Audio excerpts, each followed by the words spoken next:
السلام علیکم ورحمۃ اللہ وبرکاتہ۔ ریان بھائی، کچھ لوگ کہتے ہیں، کچھ لوگ نہیں بلکہ اکثر لوگ یہی کہتے ہیں کہ جب نماز جماعت کے ساتھ ہو رہی ہو تو سورہ فاتحہ نہیں پڑھنا چاہیے امام کے پیچھے، تو اس کے لیے دلیل دیتے ہیں کہ جب قرآن مجید پڑھا جائے تو خاموشی سے سنو۔ تو اس کے بارے میں ذرا وضاحت کر دیں، جزاک اللہ خیر۔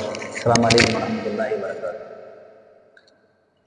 دیکھیں، سب سے پہلی چیز اس آیت کو سمجھیں، وَإِذَا قُرِئَ الْقُرْآنُ فَاسْتَمِعُوا لَهُ وَأَنصِتُوا لَعَلَّكُمْ تُرْحَمُونَ۔ ہمارے معاشرے میں جو لوگوں کی اکثریت ہے وہ یہ کہتے ہیں کہ جب امام کے پیچھے نماز پڑھ لیں تو مقتدی خاموش رہیں گے، اور دلیل میں یہ آیت دی جاتی ہے کہ جب قرآن پڑھا جائے تو کان لگا کر سنو اور خاموش رہو تاکہ تم پر رحم کیا جائے۔ سب سے پہلی چیز تو یہ ہے کہ دیکھیں، یہ آیت، اس کا شان نزول، اور بہرحال میں خالی اس آیت کو سمجھانے کی کوشش کروں گا کہ اس کا شان نزول اور جو سورہ فاتحہ پڑھنے کے دلائل ہیں اس دلائل پر بات نہیں کروں گا، لیکن اس آیت کو خالی سمجھتے ہیں۔ کیا یہ قرآن پاک کی یہ آیت کیا سورہ فاتحہ نہ پڑھنے کی دلیل ہے؟ اگر وہ لوگ اس کو سورہ فاتحہ نہ پڑھنے کی دلیل بناتے ہیں تو میں بولتا ہوں کہ یہی آیت، اسی کا اگلا حصہ پڑھ لیں، اسی کی اگلی آیت پڑھ لیں تو یہ قرآن سورہ فاتحہ پڑھنے کی دلیل بنتی ہے۔ کس طریقے سے؟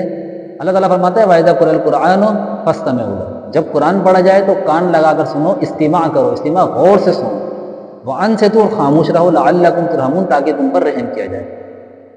اسی کے آگے اللہ تعالیٰ فرماتا ہے وَاذْكُرْ رَبَّكَ فِي نَفْسِكَ، اور اپنے رب کا ذکر کرو، اپنے رب کو یاد کرو، فی نفسک، اپنے دل میں، تضرعا وخیفا ودون الجہر من القول بالغدو والآصال ولا تکن من الغافلین، اور روتے ہوئے، گڑ گڑاتے ہوئے، آہستہ آواز میں، دون الجہر یعنی کہ تیز آواز میں آپ کو ذکر نہیں کرنا، آہستہ آواز میں ذکر کرنا ہے، ٹھیک ہے، اور صبح و شام کرنا ہے، اور ولا تکن من الغافلین، دیکھو غافلوں میں سمت ہونا۔ اللہ تعالیٰ نے، آپ دیکھیں اللہ تعالیٰ کیا فرماتا ہے، اگر اس کا معذرت، جس طرح وہ اس آیت کو پیش کرتے ہیں سورہ فاتحہ نہ پڑھنے پر، کہ جب قرآن پڑھا جائے تو کان لگا کر سنو، خاموش رہو، آگے ان پہ رحم کیا جائے، یعنی کہ سورہ فاتحہ نہیں پڑھنی چاہیے، تو پھر اس کی اگلی آیت سورہ فاتحہ پڑھنے کی دلیل ہے، جب قرآن پڑھا جائے تو خاموش رہو، کان لگا کر سنو تاکہ تم پہ رحم کیا جائے، اور اپنے رب کا ذکر اپنے نفس میں کرو، اپنے دل میں کرو۔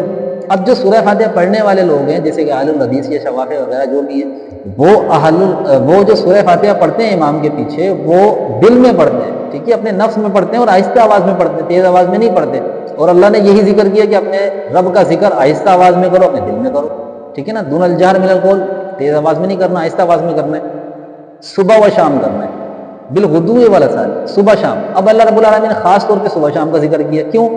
اب دیکھیں، صبح کی جو نماز ہے وہ جہری نماز ہے، شام کی جو نماز ہیں، دو نمازیں عشاء اور مغرب، یہ دونوں بھی جہر میں ہوتی ہیں۔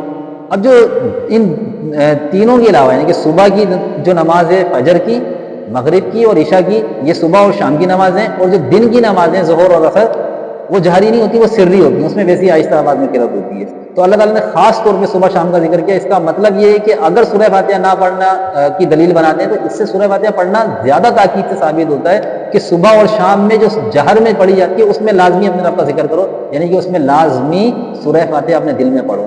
تو یہ تو سورہ فاتحہ پڑھنے کی دلیل بنتی ہے، سورہ فاتحہ نہ پڑھنے کی دلیل نہیں بنتی، ٹھیک ہے نا۔ تو اس آیت پہ اگر وہ غور کریں، اس کی اگلی آیت پہ غور کریں تو یہ تو سورہ فاتحہ پڑھنے کی الحمدللہ دلیل بن جاتی ہے۔ باقی دوسرے دلائل جو ہیں سورہ فاتحہ پڑھنے کے وہ ایک الگ ہیں، ٹھیک ہے نا، میں اس پہ بات نہیں کر رہا، صرف اس قرآن کی آیت کو سمجھانا چاہ رہا ہوں کہ یہ آیت قرآن پاک کی سورہ فاتحہ پڑھنے کی دلیل بنتی ہے۔ اور اللہ تعالیٰ نے دیکھیں اس کے اینڈ میں اللہ تعالیٰ نے کیا فرمایا، وَلَا تَكُن مِّنَ الْغَافِلِينَ، اور دیکھو غافلوں میں سے مت ہونا۔ تو بس اللہ تعالیٰ کی یاد میں غفلت نہیں کرو، سورہ فاتحہ پڑھنے میں غفلت نہیں کرو، سورہ فاتحہ کو پڑھنا چاہیے۔ تو میں سمجھتا ہوں انشاءاللہ یہ بات سمجھ میں آ گئی ہوگی، تو سورہ فاتحہ پڑھنے کی دلیل ہے۔ السلام علیکم۔